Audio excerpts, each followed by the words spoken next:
So we have ridden the Yamaha YZF R3 on 2 occasions before, but only on racetracks. First at Budh International Circuit for the media ride, and secondly at the Madras International Circuit for the jury rounds of the Car and Bike Awards.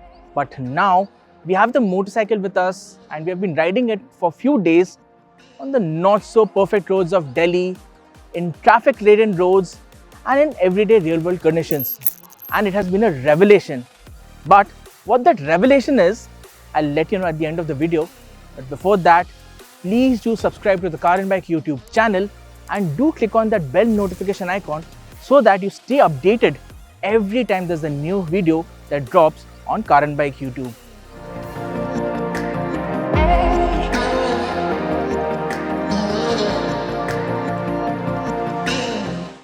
The YZF R3 is a true blue super sport with sharp bodywork and a sporty forward bias stance.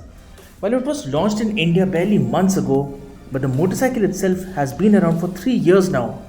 Some of you eagle-eyed viewers may notice that the R3 does not get the same front end as its siblings with a centrally mounted projector headlight. That said, the motorcycle does borrow design cues from the R1, for example the fairing on the sides and the Yamaha tuning fork logo on the fuel tank.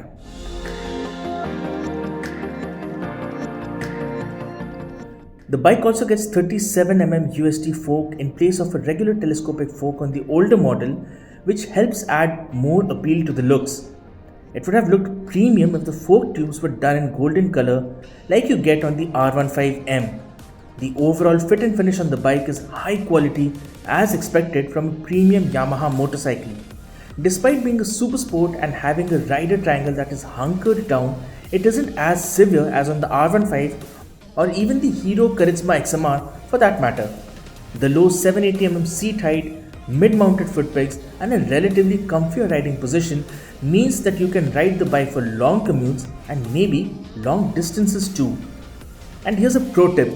If you do end up buying this motorcycle, just slap on tank pads so that there's enough purchase for you to grip the tank while riding and your riding gear doesn't scruff up the paint finish on the tank.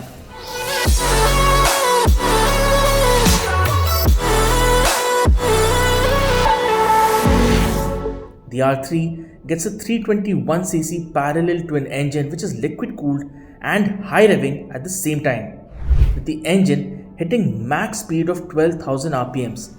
The power and torque output are par for the course. So the Yamaha R3 is an analog motorcycle with your right wrist being the only connection between you and the bike. So it doesn't have any features, so to say. No traction control, no auto blipper, no quick shifter, no slip and assist clutch, no riding modes, just plain old ABS. But what the motorcycle does have is oodles and oodles of power and performance. High revving, torque laden performance. The R3 has a linear power delivery and likes being ridden above 5000 RPM for you to extract maximum performance. But the parallel twin motor is tractable too, and one can ride at speeds of 40 to 50 km per hour in the 4th or 5th gear.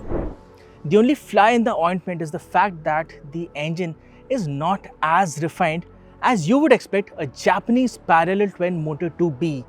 There are quite a few vibrations, especially post 6500 RPM going up all the way to 12,000 RPMs, and the vibrations, they become more intrusive as and when the revs climb. But apart from that, the engine, it also heats up enough for you to take notice. Where the R3 scores really high is the agility and its handling prowess. The R3 eats corners for breakfast and doesn't even burp. The lightweight diamond frame chassis, the 37mm USD fork and the overall stiff setup on the bike instills the rider with confidence when tackling corners and even when filtering through traffic. Adding to that is the light weight of the motorcycle at 169 kg. The grip from the Dunlop Sportmac tires is good too, but for track duties you could switch to grippier rubber. The brakes on the R3 are quite good and offer a really strong bite, and they do a commendable job if you want to drop anchors in a jiffy. What is also good is the fact that the ride quality on the R3 is not overtly stiff and not too plush either. It is the right mix, and regular potholes and undulations will be taken care of very easily. It's just the big potholes and bumps that will be noticeable to you. The R3, like we said, is more of an analog motorcycle, something that purists would like. In terms of electronics, there's just ABS. The instrument console is a black and white LCD unit which looks dated and out of place amidst the current crop of color TFT screens. And there's no smartphone connectivity either. These are features that are available on rival motorcycles. We would have appreciated a quick shifter or a slipper clutch at the least, if nothing else. Funnily enough, the R15M gets a color TFT console, traction control, and a quick shifter. Make of that what you will.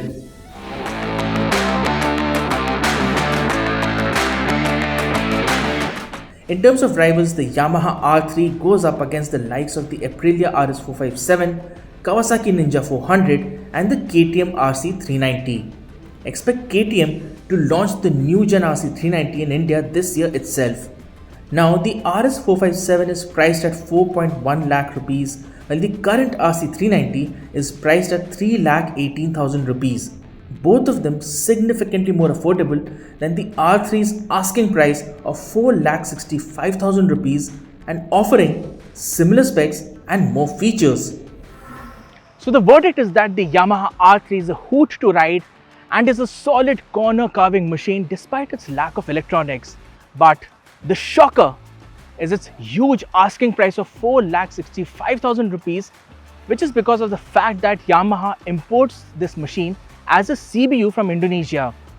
Huge asking price, and yes, lack of features becomes a bit difficult to justify when there are better options available in the market at significantly lower prices. What are your thoughts on the Yamaha YZF R3? Do let us know in the comments below. And yes, if you liked this video, please do share it with your family and friends, and please don't forget to give us a thumbs up.